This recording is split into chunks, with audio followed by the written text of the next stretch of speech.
네, 안녕하세요. 6월 4일 목요일 새벽 기도회 시작하겠습니다. 기도드리겠습니다. 은혜로우신 우리 하나님 아버지, 주의 사랑과 은총을 감사합니다. 어제도 평안한 잠을 주시고 또 오늘 새날을 시작했습니다. 아버지, 오늘도 건강으로 지켜주신 것 감사합니다. 시간은 지나가면 다시 돌아오지 않습니다. 우리에게 주어진 이 시간을 주의 영광을 위해서 1분 1초를 가볍게 사용하는 우리 모두가 되게 하여 주시옵소서. 이 시간도 이 코로나 바이러스로 말미암아 고통당하는 우리 모든 사랑하는 환자들을 붙들어 주시고 주의 능력의 손으로 안찰하여 주시옵시고 깨끗이 낫게 하여 주시옵소서. 이리 치료한 우리 모든 의료진들에게 늘 건강으로 지켜주시기를 원합니다. 이 시간도 귀한 말씀을 통해서 함께 은혜를 나눌 때에 진리의 성령께서 우리들을 진리 가운데 인도해 주옵소서. 감사드리며 예수님의 이름으로 기도드리옵나이다. 아멘. 찬송가 221장 부르겠습니다. 221장 주 믿는 성도들 같이 부르겠습니다.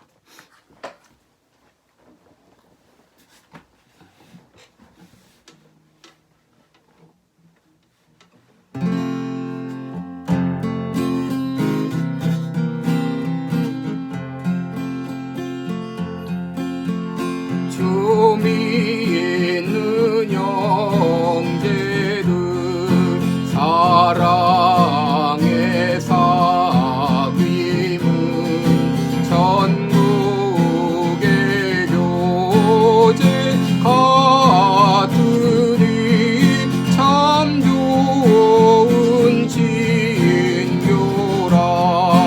하나님 보좌 기도드리니 우리의 믿음 소망이 주 안에 하나라. 이 차의 슬픔과 수고를 늘 동고동락하면서 참 사랑 나누네. 또 이별할 때에 맘 비록 슬퍼도 주 안에 교제하면서 또다시 만나리.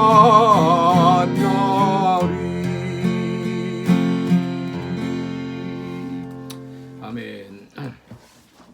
오늘은 우리 빌립보서 4장 21절부터 23절까지 보겠습니다.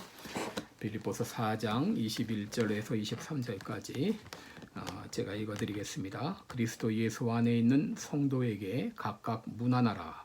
나와 함께 있는 형제들이 너희에게 문안하고 모든 성도들이 너희에게 문안하되 특별히 가이사 집 사람 중 몇이니라.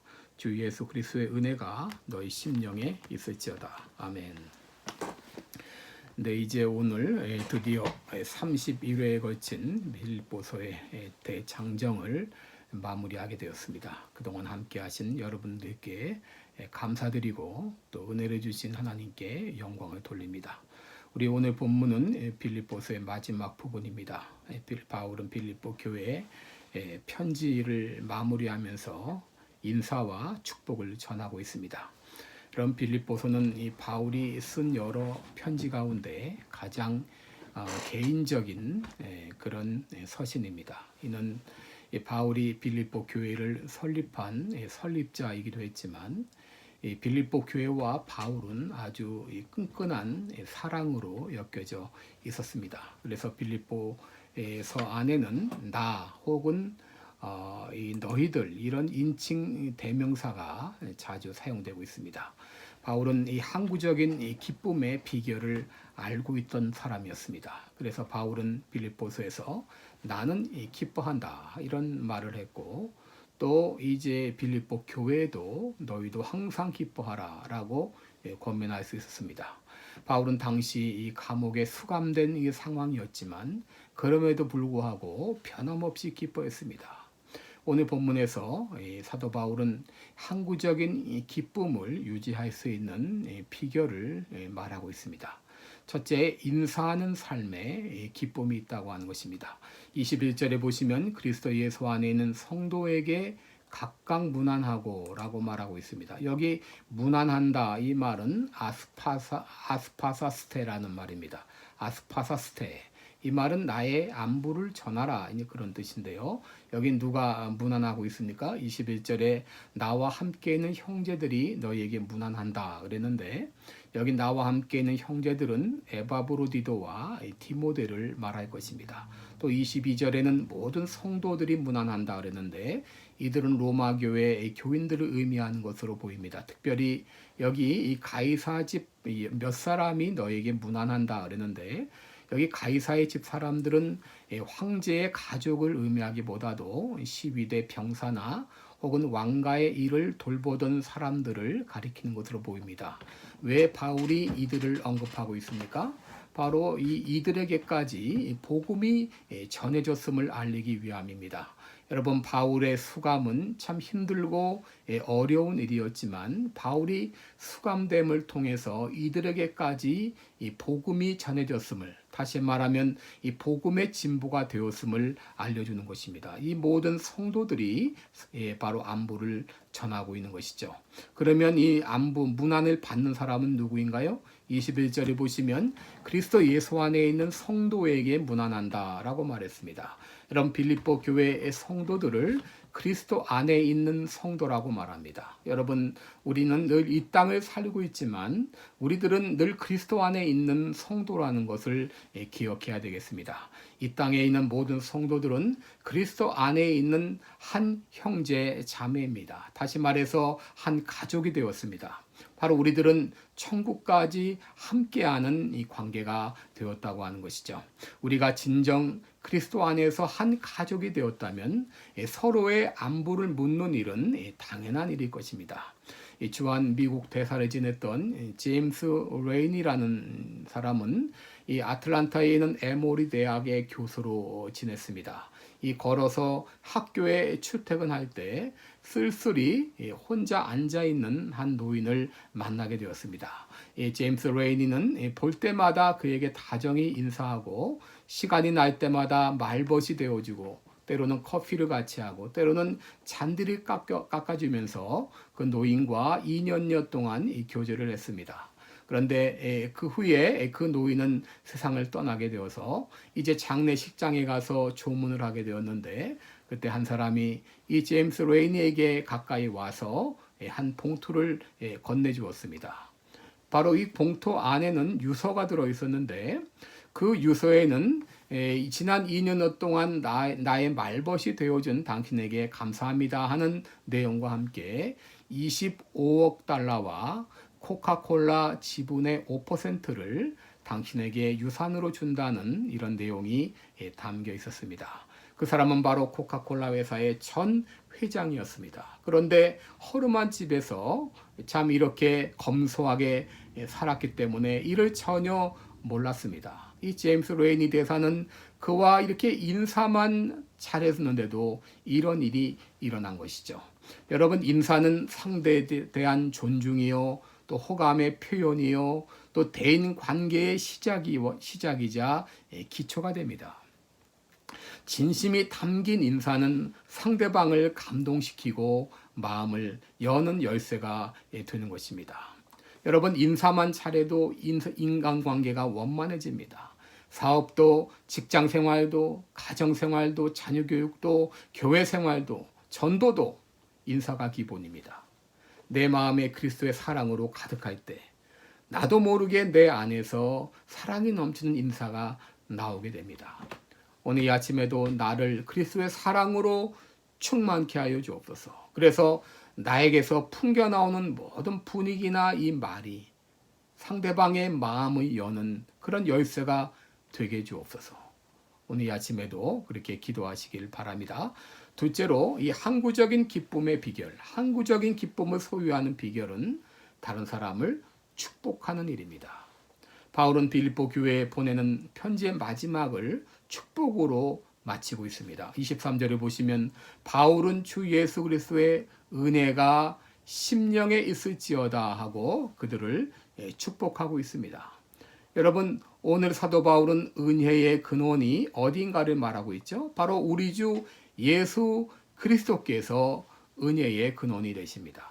여러분, 우리가 예수님으로부터 이런 은혜를 받으면 나도 모르게 나에게서 이런 은혜가 흘러 넘치게 됩니다. 여러분, 예수님은 마치 이 마르지 않는 샘물과 같습니다. 그러나 우리는 샘물이 아니라 흐르는 시내와 같습니다. 여러분, 샘물에서부터 물이 흘러나와야 이 시내와 같은 우리에게도 물이 흐르게 됩니다. 여러분, 그러므로 우리는 날마다 예수님을 통해서 은혜를 받아야 됩니다. 은혜를 받아야 다른 사람들에게 은혜를 끼칠 수가 있습니다. 이런 은혜가 있을 때에 다른 사람들에게 축복의 말을 전할 수 있습니다. 여러분, 복과 축복은 다릅니다. 여러분, 복이라고 하는 것은 나에게, 우리에게 임한 은혜라고 말할 수 있습니다. 그런데 축복은 바로 그런 은혜가 임하기를 기도해 주는 것입니다. 빌어주는 것입니다. 우리는 그들에게 복을 줄 수 없지만 복을 빌어줄 수 있습니다. 우리는 복의 근원이신 하나님께 이 사람에게도 복이 임하게 해달라고 우리는 축복할 수가 있는 것이죠. 그런데 우리 그리스도인의 입에서는 저주가 나오는 것이 아니라 축복이 나와야 됩니다. 망하라고 하는 저주의 말이 아니라 잘되고 형통하기를 비는 축복의 말이 나와야 됩니다. 시편 109편 17절에 보시면 저가 저주하기를 좋아하더니 그것이 자기에게 임하고 축복하기를 기뻐 아니하더니 복이 저를 멀리 떠났으며 라는 말이 있습니다. 여러분, 저주하기를 좋아하면 그에게 저주가 임합니다. 반면에 축복하기를 기뻐할 때 우리 가운데 복이 임하게 됩니다.